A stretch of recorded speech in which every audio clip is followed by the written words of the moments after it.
Aku yakin nanti setelah menikah, aku bisa mengubah sikap dia. Siapa yang dulu pernah berpikir seperti ini?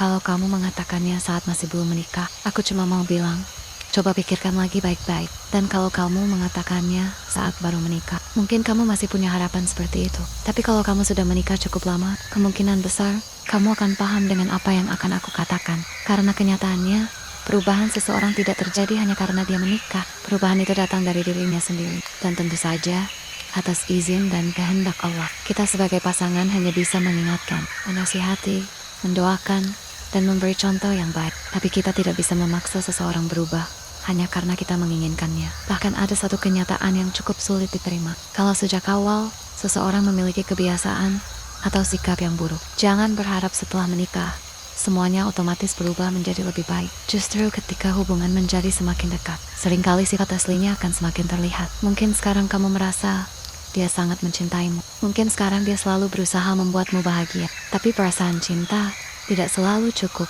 untuk mengubah karakter seseorang. Karena karakter dibentuk oleh kemauan untuk berubah, bukan hanya oleh rasa cinta. Bukan berarti aku menyuruhmu putus asa. Bukan berarti orang tidak bisa berubah. Orang bisa berubah, tapi perubahan itu harus datang dari kesadaran dirinya sendiri. Karena itulah, sebelum menikah, jangan terlalu sibuk membayangkan bagaimana kamu akan mengubah pasanganmu. Yang lebih penting adalah melihat dia apa adanya hari ini. Karena menikah bukan tentang menerima versi yang kita harapkan. Menikah adalah menerima manusia yang benar-benar ada di hadapan kita. Dan disinilah banyak perempuan mulai kelelahan. Mereka terlalu fokus memperbaiki pasangannya. Berharap suaminya lebih perhatian. Berharap suaminya lebih bertanggung jawab. Berharap suaminya lebih lembut. Berharap suaminya berhenti melakukan hal-hal yang menyakitkan. Dan berharap itu tidak salah.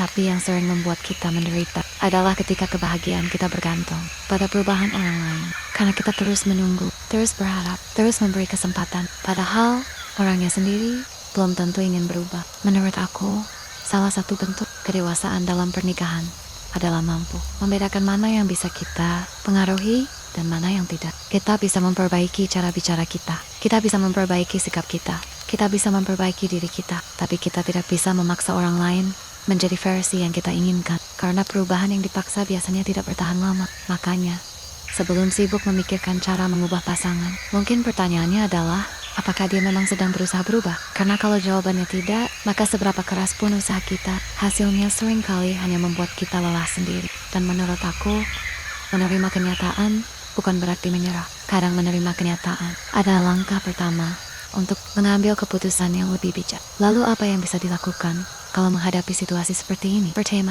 berhenti menjadikan perubahan pasangan sebagai sumber utama kebahagiaanmu. Karena itu adalah sesuatu yang berada di luar kendalimu. Kedua, sampaikan harapanmu dengan jelas dan tenang. Jangan berharap pasangan mengerti hanya dari kode atau dari diam yang berkepanjangan. Ketiga, perhatikan tindakannya, bukan hanya janjinya. Karena perubahan yang nyata terlihat dari kebiasaan yang mulai berubah, bukan dari kata-kata yang berulang. Keempat, tetap fokus mengembangkan diri, tetap belajar, tetap berkarya, tetap merawat kesehatan fisik dan mental. Jangan sampai seluruh hidupmu habis hanya untuk menunggu seseorang berubah. Kelima, tentukan batasan yang sehat. Ada hal-hal yang bisa ditoleransi, dan ada hal-hal yang memang tidak boleh terus-menerus dibiarkan. Karena pada akhirnya, pernikahan yang sehat bukan tentang satu orang terus memperbaiki, sementara yang lain terus menolak berubah. Pernikahan yang sehat adalah ketika dua orang sama-sama mau bertumbuh. Dan jika hari ini kamu sedang lelah karena terlalu lama berharap seseorang berubah, mungkin sudah waktunya bertanya, apakah aku sedang melihat kenyataan atau hanya bertahan pada harapan yang belum tentu terjadi? Jika kamu suka, klik like, komen, dan subscribe. Terima kasih.